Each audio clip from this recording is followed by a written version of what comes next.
Alright, so I wanted to share with everybody what I did at a professional development recently to Raleigh, and I wanted to do it this way because I know if we did it after school or during a in-service, you might get a little bored. Of course, I'd be up there nervous, just thinking how much longer do I have to stand up here. Everyone might be sitting down there, I might be the last person in, so you might be asking yourself, when is he going to stop talking?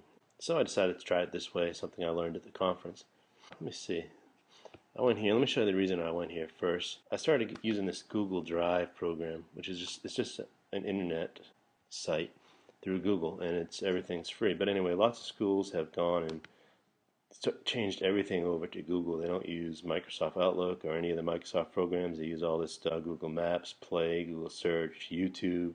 Very important. I'll show you that later. Google Drive is which is what you're looking at here. Google Mail. They don't use the regular mail. They use a Google Calendar, Translate, stuff like that. So anyway, they've switched over completely from a Microsoft system to Google. And I was interested in this stuff.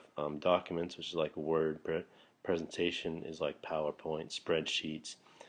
Forms is what I've really been playing with a lot before I went to this conference. Example of a form here. This is one I do, a kit log. So when kids stay with me after school for kit, I just type their name in here. Let me refresh it. Sometimes you got to refresh these on here. I don't know why. I have a lot of stuff up, so that could be why. So this is what I see on my iPad every time I do this.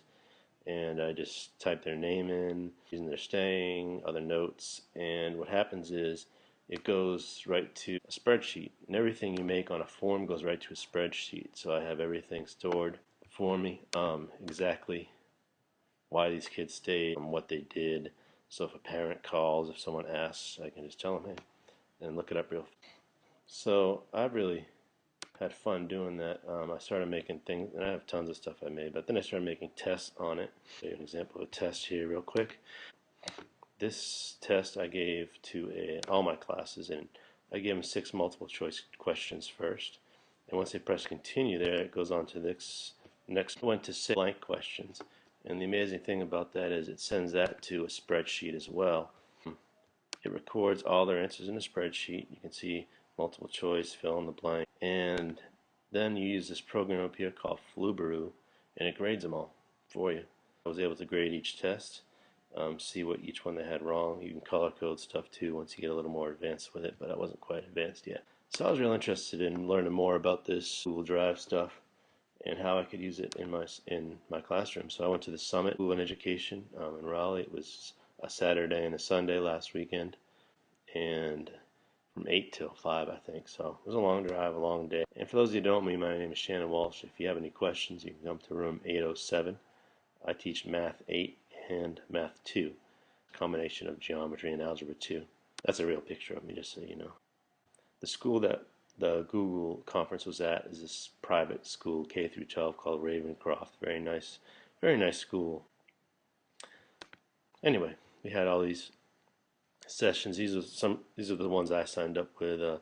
This guy Jim Sill. I'll talk about him in a minute. He was a great speaker and also taught some of the classes. Started with Google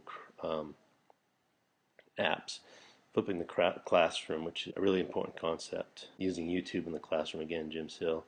He really showed me that you can use YouTube. Flipped professional development. That's what I'm doing right now. I got this free program from these guys. Actually, they gave it to me for free. It's called Snagit, and that's making this presentation. So day 2, not as good, but still some good stuff. If you're in graduate school, what you can do with Google Docs and research program, I can show you that. It's really amazing. It can make your life a lot easier. Anyway, that was the schedule. Jim Still really caught my attention at the beginning with this video, which I'm going to bring up for you right now. So if you look up this recording on your own, the whole thing, there's some really off-color stuff you may want to ask me about first, but I'll show you a short clip that he showed us that's really funny. Look at this coffee foam. Now look at this pretentious tome. Now look at this garden gnome. I'm freaking Michelangelo. Fireworks in the sky. A super close-up of my eye. Now a selfie looking cute. In the same room where I... So anyway, you can see some of the ridiculous ways we use technology, but it's true. This was fun too, but of course this is one of the earliest YouTube videos to go crazy.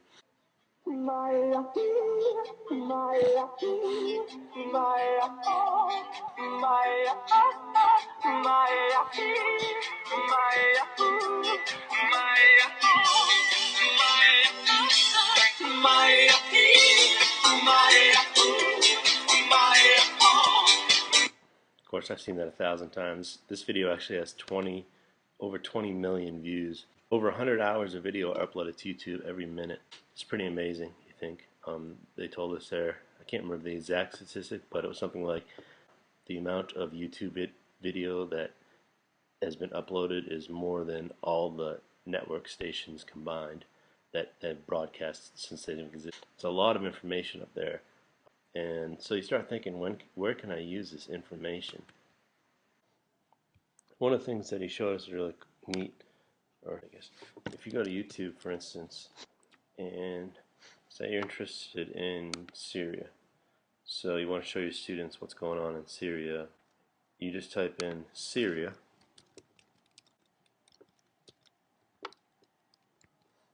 with a comma, and then today. And what will happen is it will pop up videos that were just downloaded today. And this one I already looked at, so it's nothing bad, but it just shows that somebody risked whatever to show pictures of what the refugee camp is like from all the Syrians that were forced out of Syria.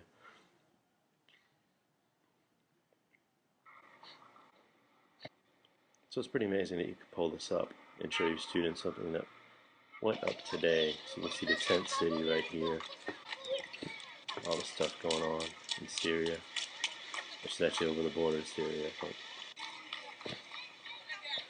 Anyway, countless uses for that. This is one thing that really, I thought, inspired me. But imagine if you had this in your classroom, introducing poetry to your class. And so you show them this commercial. You've probably seen it before. It's a few years old. Pioneers. Oh, pioneers. Come, my tan-faced children. Follow well in order. Get your weapons ready. Have you your pistols? Have you your sharp-edged axes, pioneers, oh pioneers? For we cannot tarry here. We must march, my darlings. We must bear the brunt of... And the amazing thing about that commercial is it's a poem by Walt Whitman. And it's actually read by Walt Whitman, which is why it's so scratchy. So I think that'd be a pretty neat thing to do with poetry in the classroom.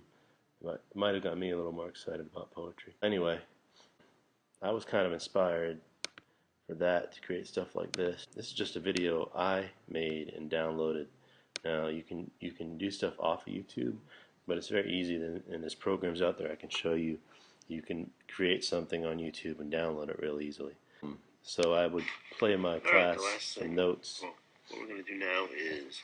I'll fast forward a little bit, and they would take notes on what I'm showing here. I gave them a worksheet, tell them exactly what I want them to write down. Got a quick example here.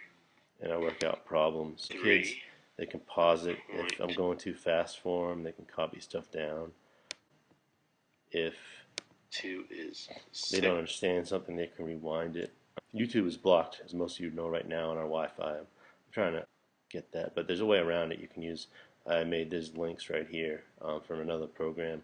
It takes a little extra time and a little extra work. Say they do this, they watch it, take the notes, and they can do some problems and submit that, and depending on whether they get it right or wrong, they can go to different places, watch different videos. It worked really well. I used it in my classroom. In my Math 2 class, what I want to do is make some videos like this, along with some content off of YouTube, and have them watch it at home. Take the notes and come back, and we'll be ready to go from there. I'll be ready to take questions for them, have them do work. That's called flipping the classroom. I'm part of flipping the classroom anyway. So some really neat stuff, I think. So that's where I'm headed. Mostly getting ready for next year when our students hopefully have all tablets. I think some of this stuff is pretty amazing. I'm just showing you the tip of the iceberg here, so I don't want to take up too much time. Of course, you can use this stuff in PE as well. I downloaded this for some of our PE teachers who always want to ask me, how does this stuff help me? Well, just get them doing some lyrics in them.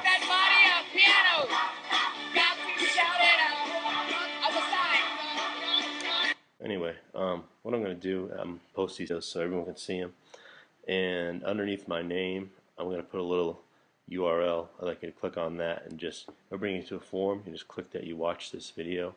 You don't have to put your name there, so I want to know who did what. I just want to see how many people actually do watch it. So click on your name, press submit, and I'd appreciate it. Thanks for watching my video.